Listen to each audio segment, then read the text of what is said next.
Well, we might have to bring you back out of retirement, what you're currently doing, and have you help go through with that. I'd like to now recognize Mr. Horne for an opening statement. Chairwoman Luna, Ranking Member Garcia, and members of the committee, thank you for the invitation to appear and testify today. I served on the staff of the President John F. Kennedy Assassination Records Review Board for the final 3 years of its 4-year lifespan, from August of 1995 through September of 1998. I was hired as a senior analyst on the military records team and was promoted early in 1997 to head the military records team, serving as chief analyst for military records until the ARRB shut down on September 30th, 1998. During my time on the staff, in addition to securing the declassification and public release of military records related to Cuba and Vietnam policy, I was privileged to work extensively in the medical evidence arena and to serve as the review board's point man on issues related to the Zapruder film of President Kennedy's assassination. Although the review board was not empowered to reinvestigate the assassination or generate conclusions or findings of fact, the board did choose to attempt to clarify the record of certain aspects of the assassination by taking the depositions of 10 persons who participated in or who were present at the autopsy on President John F. Kennedy, and by later taking one additional joint deposition of 5 of the Dallas treating physicians. I served as the principal research assistant to the review board's general counsel, Jeremy Gunn, in preparing for and conducting our 10 depositions of the participants and witnesses to JFK's autopsy, and was present at all 10 of those depositions. The sworn testimony of our 10 deponents, as well as numerous written interview reports of additional unsworn medical witnesses, were all deposited in the National Archives in the JFK Records Collection without comment or endorsement. In subsequent years, I wrote a 5-volume memoir about my own personal conclusions regarding the medical evidence and explained the substantial ways in which the work of the ARRB staff significantly enhanced the totality of the medical evidence and our understanding of how President Kennedy was killed. Some outstanding questions were resolved, but many other questions were raised by the information we gathered, questions that remain unresolved today. Now, this is the heart of my oral testimony here. Many Americans remain troubled today by the many conflicts within the JFK medical evidence and what they might mean, and they remain unsatisfied with the official conclusions offered up by both the Warren Commission in 1964 and the HSCA Forensic Pathology Panel in 1979.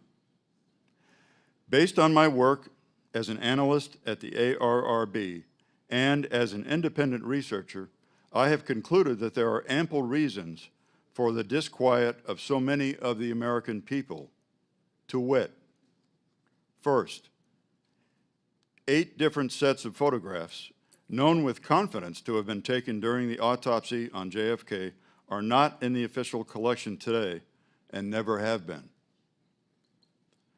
Some autopsy photos in the official collection at the National Archives are in gross disagreement with the head and neck wounds universally observed on November 22, 1963 by the treating physicians at Parkland Hospital, which they recorded in precise detail in their treatment notes that day and in their subsequent 1964 testimony.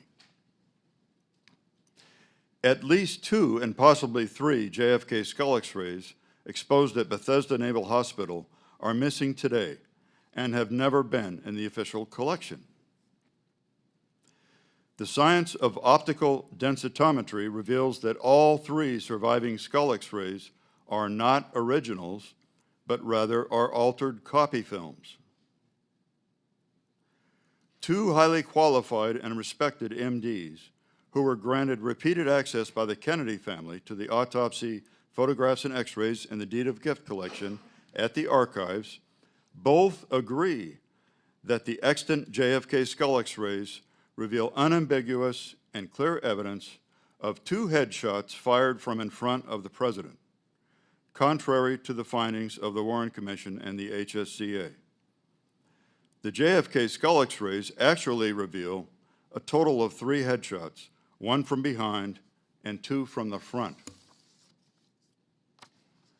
The so-called Harper fragment of skull bone, a crucial item of evidence signed for by the President's military physician and photographed and x-rayed by the FBI, has been missing since late in 1963. Many bullet fragments known to have been removed from President Kennedy's body at Bethesda Naval Hospital were never placed into the official record and are missing today. The remains of President Kennedy's brain following its examination were placed in a stainless steel container in 1963, but the brain is missing today, as many people know already. That stainless steel container and an original signed autopsy report were among materials transferred from the Secret Service to Senator Robert F. Kennedy in April of 1965. Those materials and others were not among the materials returned to the U.S. government by RFK on October 31st, 1966, via a deed of gift to the National Archives. The Kennedy family attorney, Burke Marshall, told the HSCA that Robert F. Kennedy had made those materials permanently inaccessible without providing details. The 14 brain photographs in the National Archives today cannot be and are not photographs of John F. Kennedy's brain. They have been impugned by the official photographer at the brain examination and by one of the FBI agents present at JFK's autopsy. The chain of custody of President Kennedy's body prior to the start of the autopsy, shortly after 8 p.m. on November 22, 1963, clearly appears to have been broken, casting even more doubt upon the reliability of the official autopsy report. And finally, Navy pathologists arrived at 4 sets of differing conclusions about President Kennedy's wounds and how he died within the 2 weeks after his death. The official autopsy report that is now in the National Archives represents only the 4th and final set of conclusions.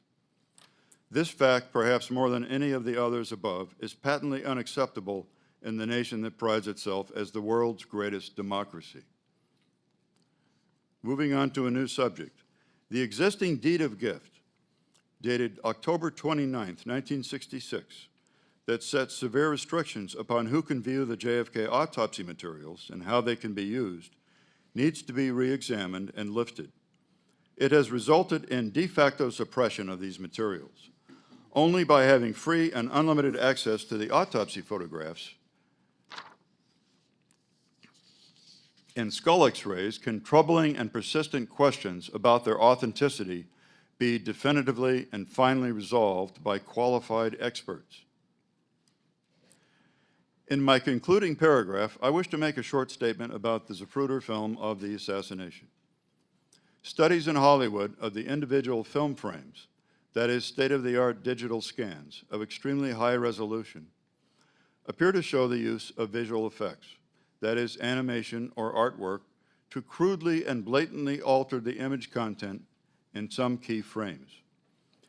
To state the problem simply, the digitized Zapruder film, studied by professionals in Hollywood, does not show the massive exit wound in the rear of the head seen at Parkland Hospital and by many witnesses at Bethesda during the autopsy, because it has been blacked out.